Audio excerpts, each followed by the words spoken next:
The evening air carried a hint of rain as Mia Chen rushed down the sidewalk, her second-hand shoes clicking against the pavement. She was running late for her shift at Bellissimo, and Mr. Harrington, the floor manager, had already warned her twice this month about tardiness. It wasn't her fault that the bus had broken down halfway across town, forcing her to walk the remaining 15 blocks. Bellissimo wasn't just any restaurant in the city, it was the restaurant, where reservations were booked 3 months in advance, and where the elite gathered to see and be seen. Crystal chandeliers hung from high ceilings, casting a warm glow over white tablecloths and polished silverware that cost more than Mia's monthly rent. Slipping through the staff entrance, Mia quickly stashed her worn backpack in her locker and changed into her uniform. A crisp white button-up shirt, black slacks, and a burgundy vest with the restaurant's gold emblem stitched over the heart. She pulled her long black hair into a neat bun and checked her appearance in the small mirror hanging inside her locker door. Cutting it close, "Chen," came a voice from behind her. Mia turned to see Danny, another waitress, adjusting her bow tie. "Bus broke down," Mia explained, fastening her name tag. "Well, heads up, it's crazy out there tonight. Some big-shot fundraiser for the city symphony. Every table is full and the tips better be worth it because these people are demanding." Mia nodded gratefully for the warning. "Thanks, I better get out there before Harrington notices I'm late." The kitchen was a flurry of activity, chefs calling orders, the sizzle of expensive steaks on the grill, the gentle clink of plates being garnished with edible flowers and microgreens. Mia grabbed her serving tray and pushed through the swinging doors into the dining room. The noise hit her first, the buzz of dozens of conversations, the gentle tinkling of expensive jewelry, and the soft background music that nobody was really listening to. The room was packed with people in designer clothes, their watches and necklaces catching the light as they gestured with their hands. Mia recognized a few faces from magazines and television. A famous actress sat in the corner booth, a tech billionaire held court at a large round table, and was that the mayor by the window? "There you are," hissed Mr. Harrington, suddenly appearing at her elbow. He was a thin man with thinning hair who perpetually smelled of expensive cologne. "Table 12 has been waiting for their water refills for 3 minutes, and Table 9 needs their wine topped off. The Chateau Margaux, and for heaven's sake, remember to hold it by the bottom of the bottle, not the neck." "Yes, sir," Mia said, quickly grabbing a pitcher of ice water and making her way through the maze of tables. For the next hour, she was in constant motion, refilling glasses, serving appetizers, clearing plates, all while trying to remain invisible. That was the first rule of service at Bellissimo. Be attentive but unseen. The guests didn't want to acknowledge that their perfect evening was the result of dozens of people working tirelessly behind the scenes, as Mia served a plate of seared scallops to an older gentleman in an expensive suit. She caught a few notes of a familiar melody. Her eyes drifted to the far corner of the room where a grand piano sat on a slightly raised platform. It was a beautiful instrument, glossy black with brass pedals that gleamed in the soft lighting. Currently it sat unplayed, but later, according to the schedule Mia had glimpsed in the break room, a pianist was supposed to perform during the main course. "Excuse me," the man said sharply, pulling Mia's attention back to him. "I asked for the scallops to be placed in front of my wife." "I'm so sorry, sir," Mia said, quickly moving the plate to the elegant woman sitting across from him. The woman didn't look up or acknowledge Mia's presence. Returning to the kitchen, Mia grabbed 3 more plates for table 15. As she balanced them on her arm, she overheard Mr. Harrington speaking urgently into his phone. "What do you mean he's not coming? The pianist is the centerpiece of tonight's entertainment. The symphony director specifically requested—" He paused, listening to the person on the other end of the line. "Food poisoning? Are you certain he can't push through it? This is a disaster." As Mia delivered the plates to table 15, she couldn't help but glance again at the empty piano. Music had been her first love, long before she'd ever set foot in a restaurant. Growing up, her family couldn't afford lessons, but her elderly neighbor, Mrs. Zhao, had been a piano teacher back in Shanghai. When she noticed young Mia watching through the window as she taught other children, Mrs. Zhao had invited her in and shown her how to place her small fingers on the keys. "You have a gift," Mrs. Zhao had told her after just a few lessons, "a natural ear and feeling for the music." For 3 wonderful years, Mia had studied with Mrs. Zhao, practicing on her old upright piano whenever she could. But then Mrs. Zhao had passed away, and Mia's family had moved to a smaller apartment to save money after her father lost his job. There was no room for a piano, even if they could have afforded one, and lessons became an unthinkable luxury. Still, Mia never stopped loving music. She practiced whenever she could find a piano, at school and shopping malls anywhere. She'd even saved enough from her first few paychecks at Bellissimo to buy a small electronic keyboard that she kept in her apartment, playing with headphones late into the night so she wouldn't disturb her neighbors. "Chen, Table 7 needs their check," called Mr. Harrington, snapping Mia back to reality. The evening progressed and the fundraiser moved into its main phase. The symphony director, a tall woman with silver hair swept into an elegant updo, took to the small stage next to the piano. "Ladies and gentlemen, thank you all for your generous support of our city's symphony orchestra," she said into a microphone, her voice carrying across the now quieter dining room. "As you enjoy your main course, we had planned to treat you to a musical preview of our upcoming season, performed by the talented Thomas Lee." Murmurs of anticipation rippled through the crowd. "Unfortunately," the director continued, her smile tightening, "Mr. Lee has fallen ill and won't be able to join us tonight." Disappointed sighs and whispers filled the room. However, the evening will continue with our silent auction, and we have prepared a playlist of recorded performances from our orchestra to enjoy during dinner. As the director stepped away from the microphone, Mia could see the disappointment on the faces of the guests. Recorded music wasn't what they had paid hundreds of dollars per plate to experience. Mr. Harrington was in a state of barely controlled panic, moving from table to table, apologizing profusely to the most important guests. The event coordinator, a harried-looking woman with a clipboard, was frantically making phone calls in the corner. Mia found herself staring at the piano again as she cleared a table nearby. Her fingers itched as they always did when she was near a piano she couldn't play. This one was far nicer than any she'd ever touched. A Steinway concert grand that probably cost more than she would earn in 10 years at Bellissimo. "What are you standing around for?" Mr. Harrington snapped as he passed her. "The Anderson party needs fresh napkins at table 4. Mia hurried to fetch the napkins, but as she moved through the dining room, she could feel the energy of the event deflating. Conversations were more subdued, and some guests were checking their watches or phones, perhaps considering an early departure. The piano continued to sit there, silent and imposing. Mia delivered the napkins and then found herself walking toward the kitchen with her empty tray, passing close to the piano platform. Without thinking, she slowed her steps, her eyes tracing the elegant curve of the instrument. "It's a shame about the pianist," said a voice beside her. Mia turned to see the event coordinator, who had given up on her phone calls and was now nursing a glass of wine. "The director is devastated," the woman continued, not really speaking to Mia but rather thinking aloud. "Half these people came specifically for the music. The symphony needs their donations, and now—" She trailed off, taking another sip of wine. Mia hesitated, her heart suddenly pounding in her chest. A crazy idea was forming in her mind, one that could cost her job if it went badly. "I could play," she said, so softly that the coordinator didn't hear her at first. "I'm sorry, what did you say?" the woman asked, finally focusing on the waitress standing beside her. Mia took a deep breath. "I said I could play. The piano. I know classical music," the coordinator laughed, a short, surprised sound. "You? But you're—" She gestured vaguely at Mia's uniform. "A waitress, yes," Mia said, straightening her shoulders. "But I also play piano. I've been playing since I was 5. The woman looked Mia up and down, clearly skeptical. "This isn't an open mic night at a coffee shop. These people are major donors to the symphony. Some of them are serious musicians themselves." "I know," Mia said, "but you don't have many options right now, do you?" The coordinator glanced around the room, noting the increasingly restless crowd. She bit her lip, considering.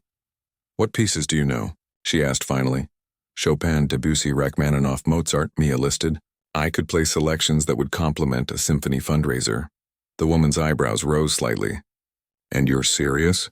You wouldn't freeze up in front of all these people?" Mia smiled.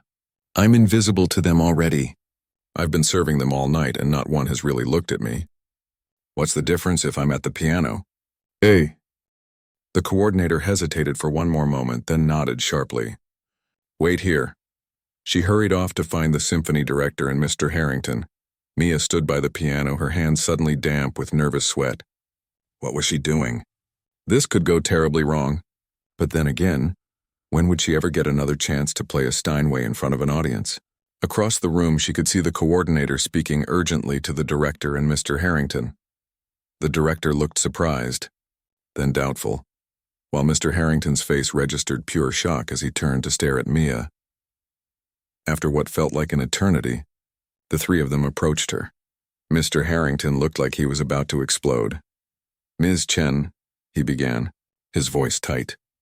"Are you seriously suggesting that you—" "I think we should let her try," the director interrupted. She had kind eyes behind her designer glasses.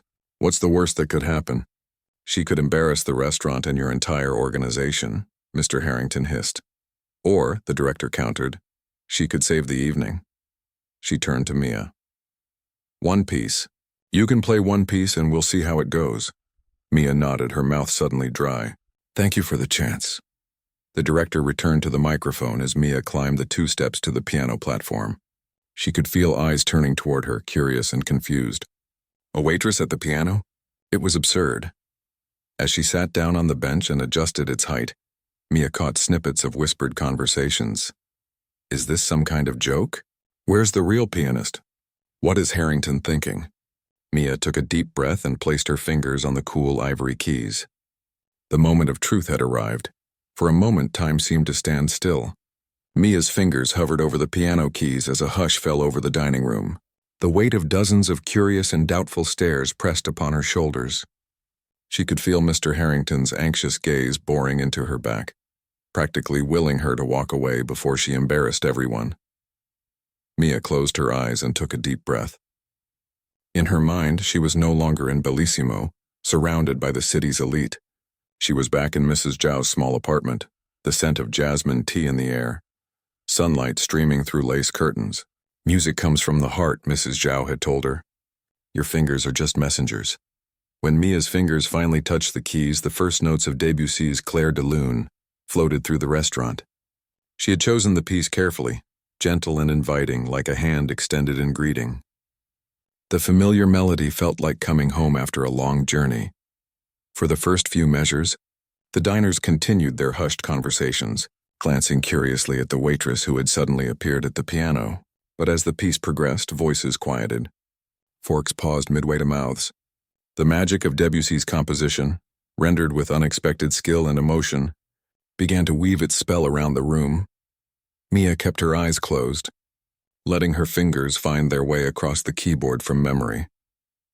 This piano, this magnificent Steinway, responded to her touch in a way her small electronic keyboard at home never could. Each note rang clear and true, resonating with a richness that made her heart swell. The piece built toward its crescendo, Mia's hands dancing across the keys, her body swaying slightly with the music. As the final notes faded away, Mia opened her eyes, suddenly remembered where she was.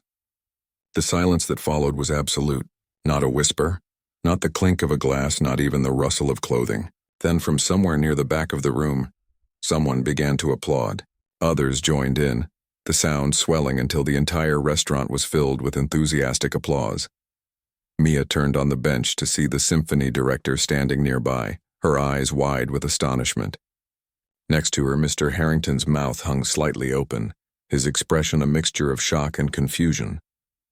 The event coordinator was frantically whispering into her phone, her face alight with excitement.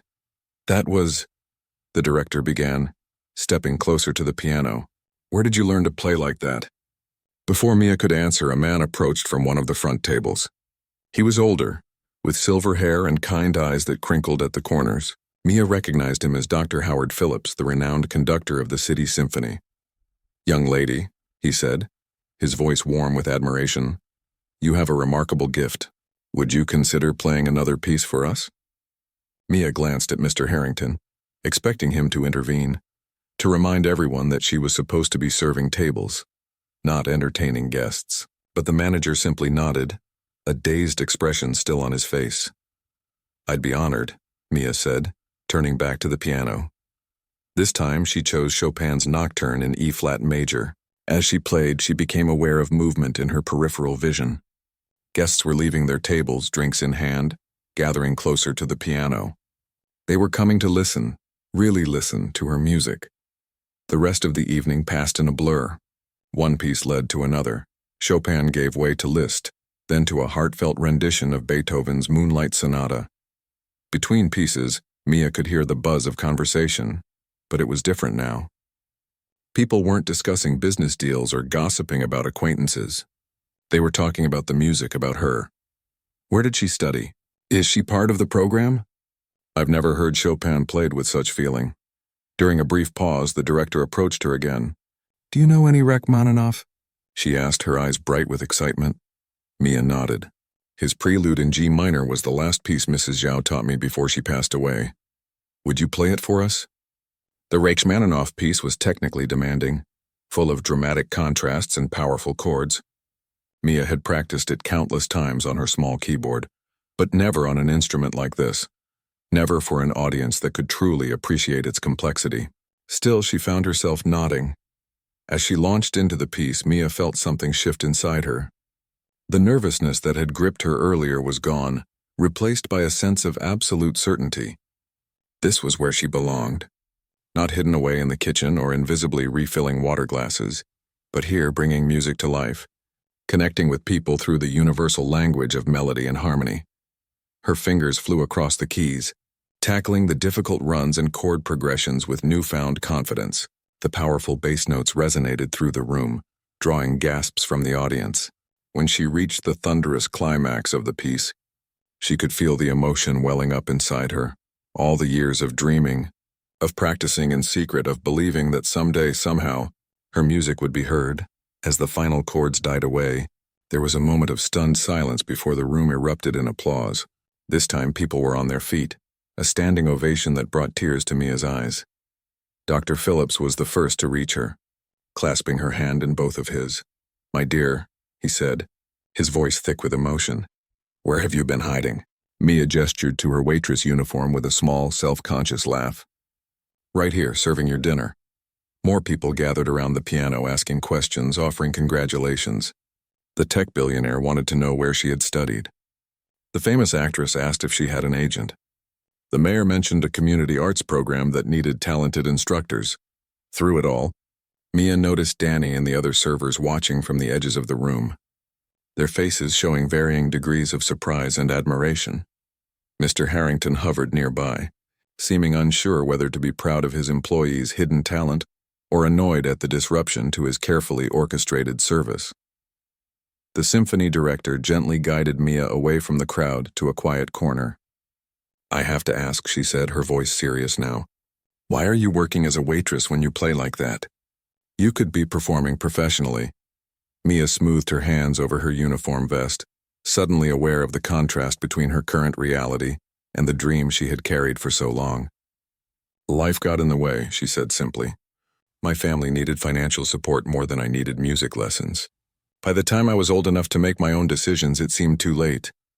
"It's never too late," the director said firmly. "Not with talent like yours." She reached into her clutch and pulled out a business card. "I want you to come to the Symphony Hall tomorrow morning. We have scholarships, mentorship programs. There are people who need to hear you play." Mia took the card, her fingers trembling slightly. "I have a shift tomorrow," she said, glancing toward Mr. Harrington. The director smiled. "I think we can arrange something with your manager. After tonight, I doubt he'll stand in your way." As if on cue, Mr. Harrington approached, his expression now composed into one of benevolent pride, as though he had personally discovered Mia's talent. "Ms. Chen," he said with none of his earlier sharpness, "I believe we need to discuss your schedule. Perhaps a more flexible arrangement could be made to accommodate your obvious musical commitments." Mia bit back a smile. Just hours ago, he had been scolding her about water refills and wine service. Now he was acting as though he had always supported her dreams. "Thank you, Mr. Harrington," she said politely. "That would be very helpful." As the evening wound down, Mia found herself back at the piano, playing softer pieces as guests lingered over dessert and coffee. The atmosphere in the restaurant had completely transformed. What had begun as a stiff formal fundraiser had become a warm, communal celebration of unexpected beauty. Dr. Phillips returned, this time with an elegant older woman on his arm. "Ms. Chen," he said, "I'd like to introduce you to Eleanor Walsh, our most generous benefactor and a passionate supporter of young musicians." Ms. Walsh studied Mia with keen blue eyes. "You've had no formal training beyond childhood lessons?" "No, ma'am," Mia admitted. "Just what I could teach myself." "Remarkable," Ms. Walsh murmured. "And what is it you hope to do with your gift?" The question caught Mia off guard. For so long she had suppressed her hopes, focusing instead on practical concerns, paying rent, helping her family, surviving. The idea that she might actually have choices, opportunities, seemed foreign and frightening. "I'm not sure," she said honestly. "Tonight is the first time I've played for a real audience." Ms. Walsh nodded thoughtfully. "Well, my dear, I suspect it won't be the last." She turned to Dr. Phillips. "Howard, I believe we need to make a few phone calls tomorrow. This young woman should be at the conservatory, not serving dinner." As they moved away, deep in conversation, Mia felt a tap on her shoulder. It was Danny holding a glass of water on a serving tray. "Thought you might be thirsty," she said, offering the glass with a smile. I had no idea you could play like that. Why didn't you ever say anything?" Mia took a sip of water, suddenly aware of how dry her throat had become after hours of playing. "Would you have believed me if I told you I was a pianist trapped in a waitress's body?" Danny laughed. "Probably not. But I believe it now." She gestured around the room. "Everyone does." As the last guests prepared to leave, many stopped by the piano to thank Mia personally. The event coordinator, who had taken a chance on her, was beaming with pride as though she had discovered a rare gem. The symphony director was already making plans for Mia to audition for an upcoming concert series. Mr. Harrington, who had been hovering anxiously all evening, finally approached as Mia was gathering her belongings to leave. "Ms. Chen," he said, clearing his throat awkwardly, "I want to apologize for my initial hesitation. You have brought great distinction to Bellissimo tonight." Mia smiled. "Too tired and happy to hold on to any resentment. Thank you for giving me the chance, sir." As she stepped out into the cool night air, still wearing her waitress uniform, Mia felt as though she was waking from a dream. But the business cards in her pocket, the lingering applause in her ears, and the symphony director's words echoed in her mind. It's never too late. For the first time in years, Mia allowed herself to really believe it. Tomorrow would bring new challenges, new opportunities, new fears to overcome. But tonight she had stepped up to the piano and shown the world and herself who she truly was. And that was just the beginning. Mia barely slept that night. Her mind raced with the events of the evening, the feel of the Steinway under her fingers, the faces of the audience as they gathered around the piano, the business cards tucked safely in her wallet. Each time she closed her eyes, she heard the music, felt the applause, and wondered if it had all been a beautiful dream. Her tiny apartment seemed different somehow when she finally got up at dawn. The cramped space with its second-hand furniture and water stains on the ceiling had always been just a place to sleep between shifts. Now, as sunlight filtered through her thin curtains, Mia looked at her small electronic keyboard in the corner with new eyes. It wasn't just a reminder of what she couldn't have anymore. It was the bridge that had kept her connected to her passion all these years. Mia made herself a cup of tea and sat on the edge of her bed, sipping slowly as she considered her next steps. The symphony director had asked her to come to the hall this morning. Dr. Phillips and Ms. Walsh were making phone calls on her behalf. Mr. Harrington had hinted at a more flexible work schedule. After years of routine and resignation, possibilities were suddenly sprouting all around her like flowers after a long winter. Her phone buzzed with a text from Danny. "The whole restaurant is talking about you. You're famous. Mr. H is acting like he discovered you himself." Mia smiled and sent back a quick thank you. She had planned to wear her nicest outfit, a simple blue dress she'd found at a thrift store, to the symphony hall. But now she wondered if it was good enough. These were people who wore designer clothes and attended black tie galas. Would they take her seriously in a second-hand dress? "Stop it," she told herself firmly. "They want to hear you play, not judge your clothes." The symphony hall was located downtown, a grand old building with columns and sweeping steps leading to bronze doors. Mia had passed it many times on the bus but had never been inside. Climbing those steps now, she felt like an imposter, half expecting someone to stop her and ask what she was doing there. Inside, the lobby was quiet, with just a few staff members preparing for the day. Marble floors echoed under her sensible shoes as she approached the reception desk. "I'm here to see Director Reynolds," Mia said, trying to keep her voice steady. "My name is Mia Chen." The receptionist looked up with immediate recognition. "Oh, Ms. Chen. Yes, Director Reynolds is expecting you. Please follow me." Mia was led through corridors lined with photographs of musicians and conductors, past rehearsal rooms where she could hear the faint sounds of instruments being tuned, and finally to a large office with windows overlooking the city. Director Reynolds rose from behind her desk with a warm smile. "Mia, I'm so glad you came." She gestured to the two people already seated in the office. "You remember Dr. Phillips from last night, and this is Professor Lee from the City Conservatory of Music." Professor Lee, a petite woman with short gray hair and bright, intelligent eyes, stood to shake Mia's hand. "I've heard remarkable things about you, Ms. Chen. Dr. Phillips called me first thing this morning." "Please sit down," Director Reynolds said, indicating a comfortable chair. "Would you like some coffee? Tea?" Mia shook her head, too nervous to consider drinking anything. "Thank you, but I'm fine." Dr. Phillips leaned forward, his kind face serious now. "Mia, what you did last night was extraordinary.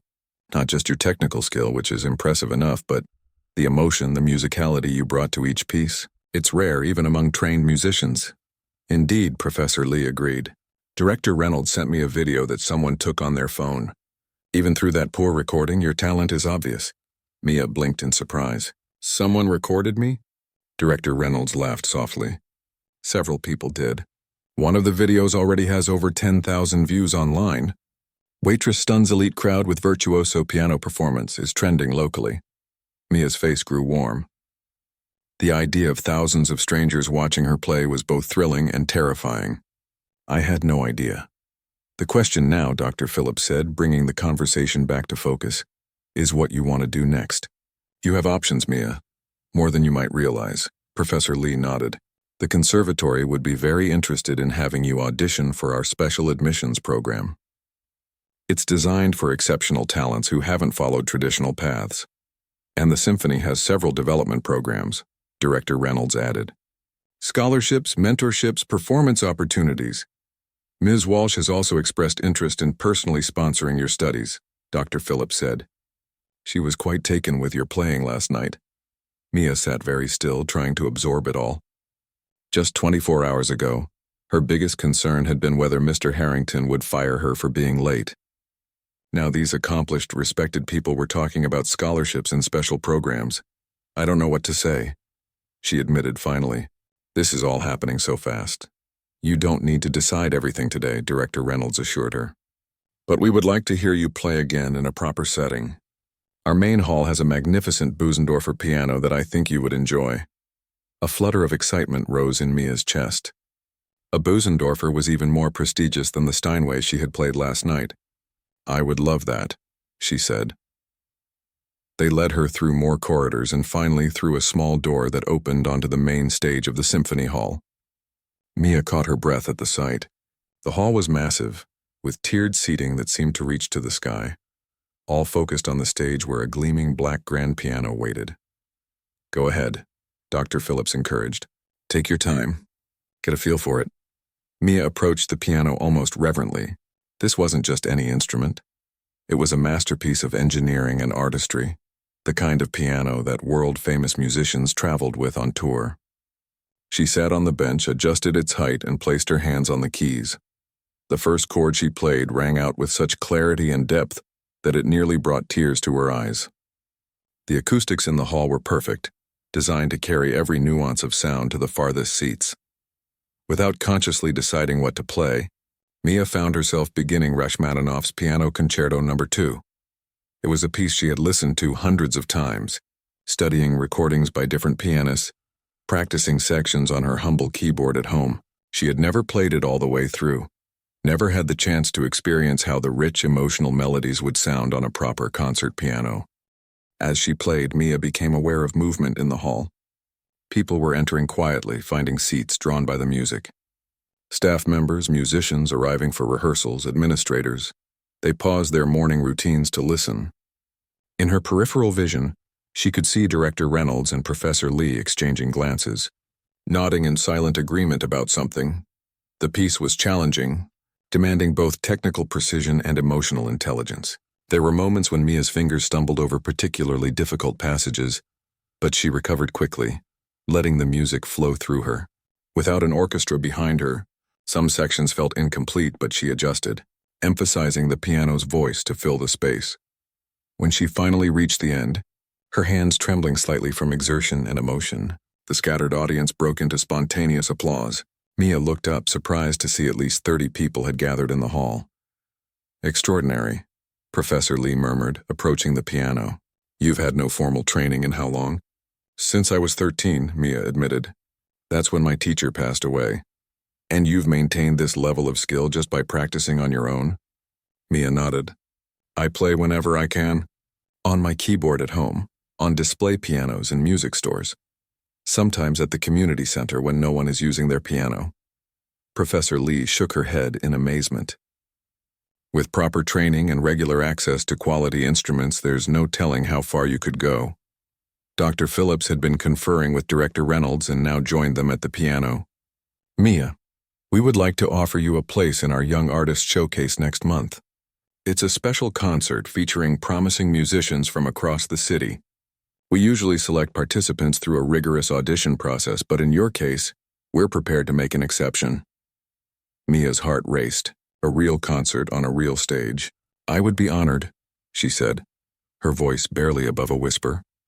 "There's more," Director Reynolds added. "Professor Lee and I have discussed your situation, and the conservatory is prepared to offer you a special scholarship for the coming semester. It would include private lessons with Professor Lee herself, music theory classes, and regular access to practice rooms with quality instruments. And Ms. Walsh has agreed to cover any additional expenses," Dr. Phillips said. "Housing closer to the conservatory, living expenses, proper concert attire, whatever you need to focus fully on your music." Mia felt lightheaded. It was too much, too fast. Everything she had ever dreamed of suddenly being handed to her all at once. "I don't know how to thank you all," she said. "This opportunity means more than I can say." "Your talent deserves to be nurtured," Professor Lee said simply. "The rest is just logistics." As they discussed the details of the scholarship and the upcoming showcase, Mia found herself thinking of her family. Her parents had always supported her love of music even when they couldn't afford lessons. Her younger brother had patiently endured years of hearing the same pieces practiced over and over, through the thin walls of their apartment. "I need to tell my family," she said suddenly. "They won't believe it." Director Reynolds smiled. "Of course.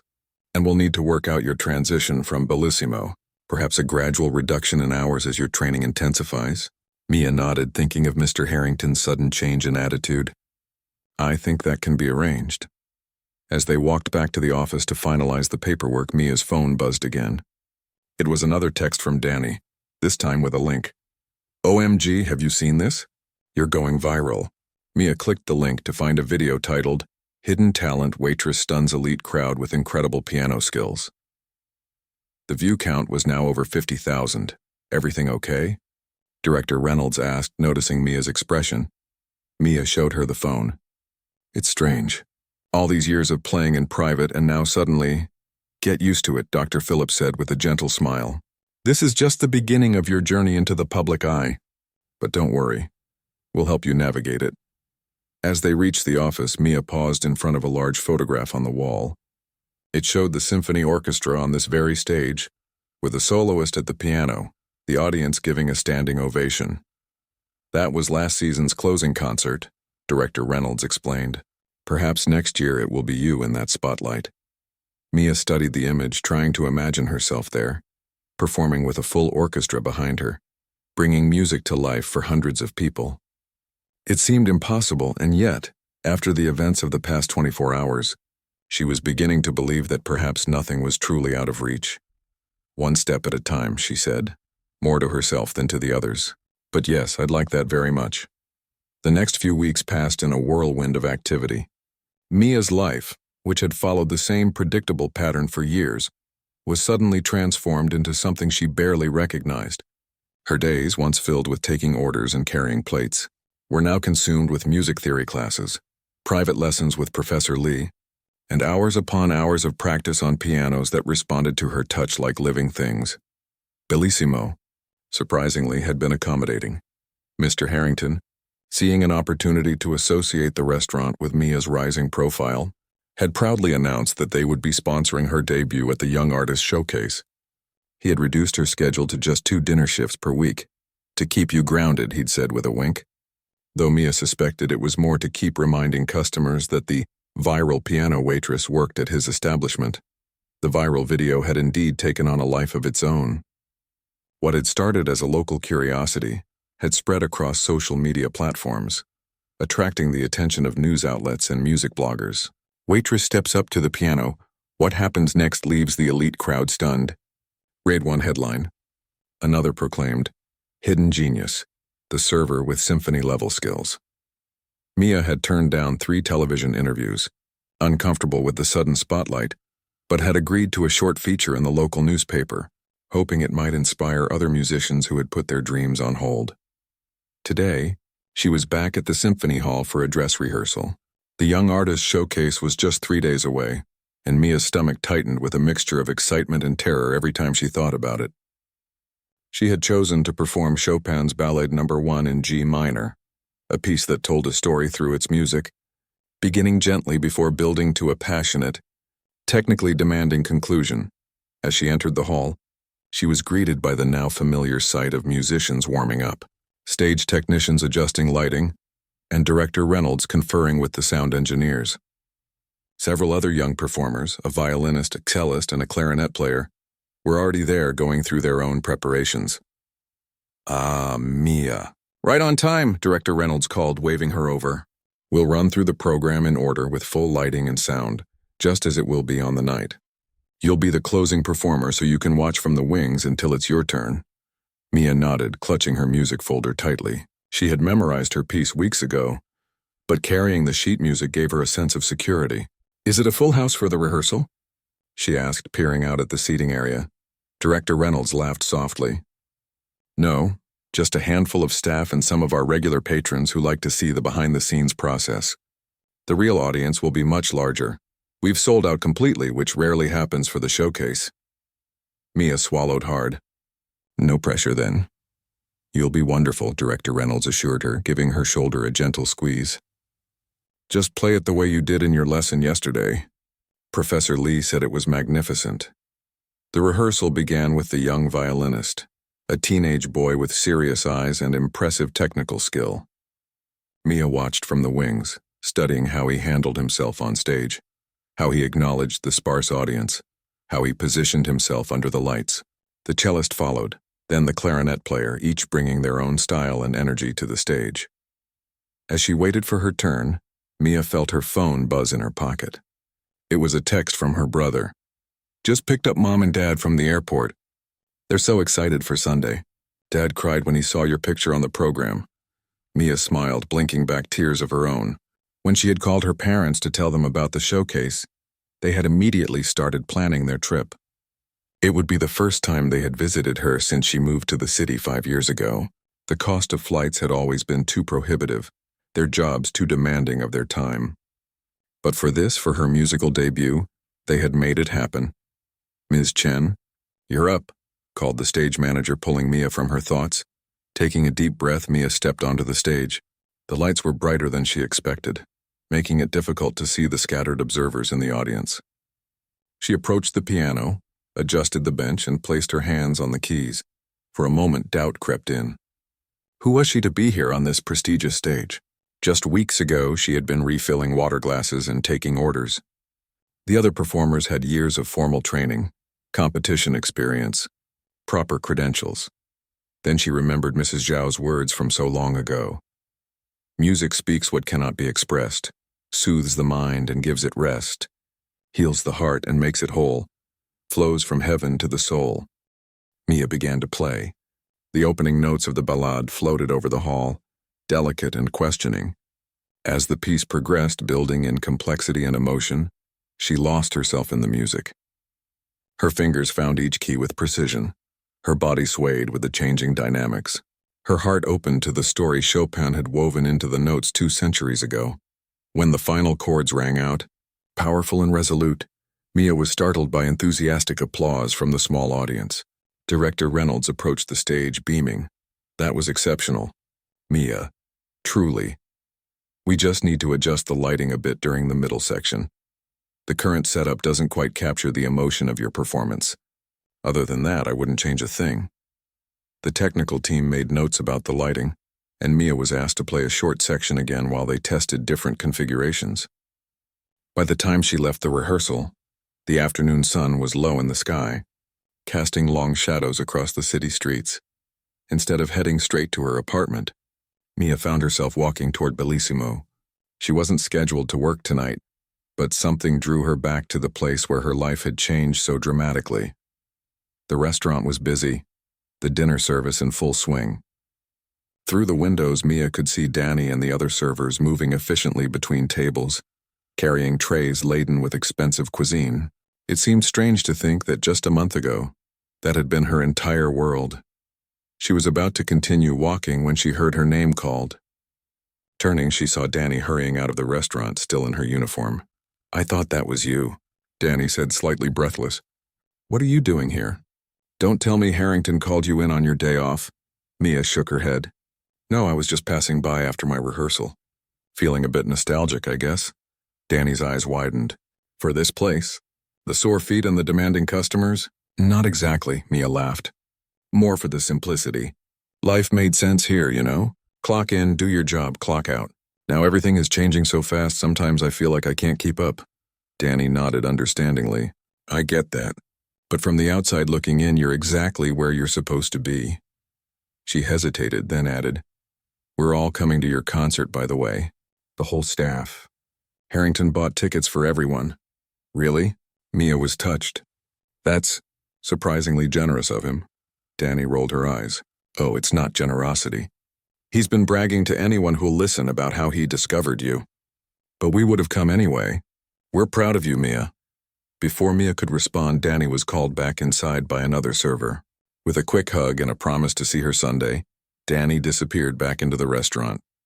Mia continued her walk home, her mind drifting to the upcoming showcase. The reality of performing in front of hundreds of people, including her parents, her former co-workers, music critics, and who knew who else, was becoming increasingly difficult to ignore.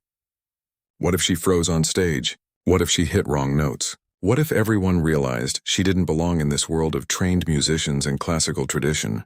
When she reached her apartment, she found a package waiting outside her door. Opening it, she discovered a beautiful dark blue dress with a handwritten note. "For your debut. Every artist deserves to feel as remarkable as they sound. Eleanor Walsh." Mia held the dress up in front of her small mirror. It was elegant but not flashy. The kind of dress that would allow her to move freely at the piano while still looking polished and professional. Ms. Walsh had somehow known exactly what she needed. The next 2 days passed in a blur of final preparations. Professor Lee worked with Mia on handling pre-performance nerves, teaching her breathing techniques and mental exercises to stay focused. Director Reynolds walked her through the logistics of the evening: where to wait backstage, when to bow, how to acknowledge the audience.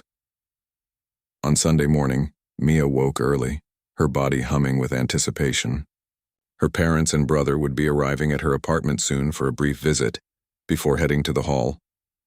She made coffee and straightened up her small living space, removing the sheets she had draped over her keyboard to muffle the sound when she practiced late at night. A knock at the door announced their arrival. When she opened it, her mother immediately enveloped her in a tight hug, speaking rapidly in a mixture of English and Chinese. Her father stood back, his eyes suspiciously bright, while her brother grinned and gave her a thumbs up over their mother's shoulder. "Look at you," her mother said finally, holding Mia at arm's length. "You look different, stronger, happier." "I am happy," Mia admitted. "Scared too, but mostly happy." Her father cleared his throat. "We always knew you were special," he said quietly. "Ever since you were little, the way you would listen to music, not just hear it, but really listen. We're sorry we couldn't give you the opportunities you deserved." "Dad, no," Mia protested. "You gave me everything important. Love, support, values. The rest, it found me when the time was right." They spent an hour together, Mia showing them her small apartment, her brother teasing her about the newspaper clippings her mother had brought. Apparently the story had made it back to their hometown papers. Her father uncharacteristically quiet but holding her hand tightly whenever they sat next to each other. Too soon, it was time for Mia to head to the hall for final preparations. Her family would follow later, their tickets guaranteeing them excellent seats for the showcase. "You'll be amazing," her brother assured her as they parted. "Just pretend you're back in Mrs. Zhao's living room, playing for fun." The halls of the symphony building were buzzing with activity when Mia arrived. The other young performers were warming up in practice rooms, stagehands were making final adjustments, and patrons were already beginning to arrive for the pre-concert reception. Mia found her assigned dressing room and hung up the blue dress from Ms. Walsh. A small vase of fresh flowers sat on the vanity with a card from Professor Lee. "Trust yourself and the music. The rest will take care of itself." As she changed into the dress and prepared for the biggest night of her life, Mia caught her reflection in the mirror. Her mother was right, she did look different. There was a confidence in her posture that hadn't been there before, a brightness in her eyes that spoke of hope and possibility. Whatever happened tonight, Mia knew one thing for certain: she would never again hide her true self for fear of reaching too high. The music that had been inside her all along had finally found its voice, and she was ready to let the world hear it. The symphony hall hummed with anticipation. Every seat was filled, the murmur of hundreds of conversations creating a gentle roar that floated up to the high ceiling. Programs rustled as people flipped through pages, finding the biographies of the evening's performers. In the third row, Mia's parents sat stiffly in their Sunday best, her father repeatedly straightening his tie, her mother clutching her purse with white knuckles. Her brother sat between them, trying to explain the significance of the event to their parents in hushed tones. "The young artist showcase is a big deal," he whispered. "Some of the performers tonight will go on to international careers. And look," he pointed to Mia's photo and biography in the program.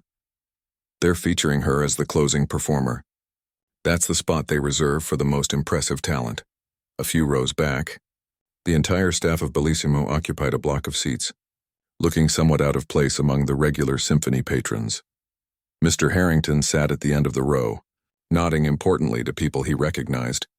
Danny kept craning her neck, trying to peek backstage as if she might catch a glimpse of Mia before the show began. In the wings, Mia paced quietly, her blue dress swishing softly around her ankles.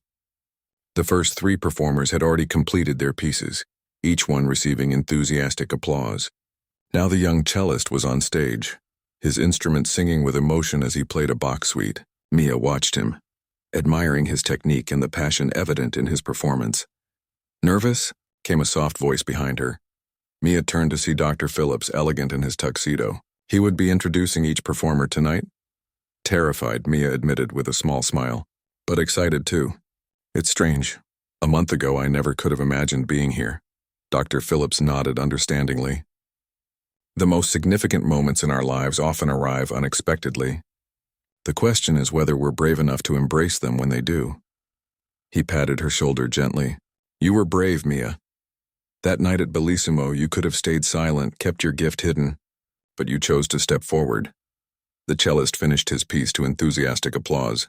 As he took his bows, stagehands quietly moved his chair and stand off the stage, preparing for Mia's performance. "Remember," Dr. Phillips said as he prepared to go on stage to introduce her, "every person in this audience is here because they love music. They want you to succeed. All you need to do is play with the same heart you showed that first night." Mia nodded, taking a deep breath as Dr. Phillips walked onto the stage. She could hear his voice warm and resonant as he began her introduction. "Our final performer tonight has an unusual story," he said. "Just 1 month ago, Mia Chen was known only as a waitress at one of our city's finest restaurants. When a scheduled pianist fell ill during a symphony fundraiser, she volunteered to play and left everyone in attendance absolutely stunned with her remarkable talent." Murmurs rippled through the audience. Many had heard the story or seen the viral video, but others were hearing it for the first time. With no formal training since the age of 13, Ms. Chen has maintained and developed her extraordinary gift through sheer determination and love for her art. Tonight, She will perform Chopin's Ballad No. 1 in G minor. Op-Ed 23. Please welcome to the stage in her concert debut, Mia Chen. The applause swelled as Mia walked onto the stage. The lights were bright, making it difficult to see individual faces in the audience, but she could feel the energy of the crowd, the collective anticipation. She approached the piano, the magnificent Bosendorfer she had come to know over the past weeks of rehearsal, and took her seat, adjusting the bench slightly. For a moment, as the hall fell silent, doubt crept in. The weight of the moment, the eyes of so many people, critics, musicians, family, friends, strangers, pressed upon her. Her hands hovered above the keys, suddenly unsure. Then in the silence she heard a small sound, her mother calling her name, just barely audible from the third row. Not loud enough to disturb the audience, but just enough to reach Mia's ears. In that tiny moment of connection, Mia found her center. She began to play. The opening notes of the ballade hung in the air, questioning and delicate. As the piece progressed, Mia felt herself disappearing into the music, her fingers finding each key with certainty born of countless hours of practice. The ballad told a story, beginning gently, building through moments of reflection and passion, growing increasingly complex and emotional until its powerful conclusion. In her mind's eye, Mia saw flashes of her own story, Mrs. Zhao guiding her small hands on the keys, practicing alone in her apartment after long shifts at the restaurant, standing nervously by the piano at Bellissimo offering to play. The shock and delight on people's faces as they realized her talent, Professor Lee working with her to refine her technique, her parents arriving at her apartment this morning, pride shining in their eyes. As the piece reached its technically demanding final section, Mia's fingers flew across the keyboard, each note ringing true and clear in the perfect acoustics of the hall.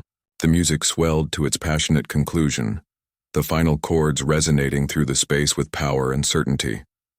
For a moment after the last note faded, there was absolute silence. Then the audience erupted in applause, rising to their feet almost as one.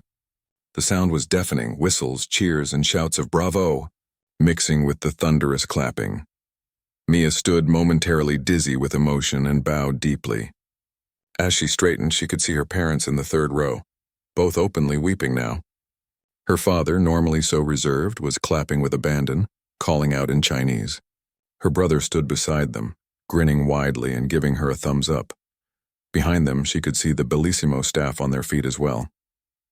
Danny was jumping up and down, and even Mr. Harrington appeared genuinely moved, clapping with uncharacteristic enthusiasm. The applause continued, showing no sign of diminishing. Dr. Phillips came onto the stage, presenting Mia with a bouquet of flowers. The symphony director followed, then Professor Lee. More flowers appeared. Someone from the audience threw a single rose onto the stage. Finally, when the applause began to subside, Mia was ushered off stage. In the wings, she was immediately surrounded by the other young performers offering congratulations and admiration. "That was incredible. I've never heard Chopin played like that. You have to teach me how you got that sound in the middle section." Before she could respond, Mia was led to a reception area where audience members were gathering for the post-concert reception. A line had already formed of people waiting to speak with her. The next hour passed in a blur of handshakes, compliments, and introductions. Music critics wanted interviews. Conservatory representatives from other cities handed her their cards. A famous pianist who had been in the audience praised her interpretation and invited her to attend his master class the following week.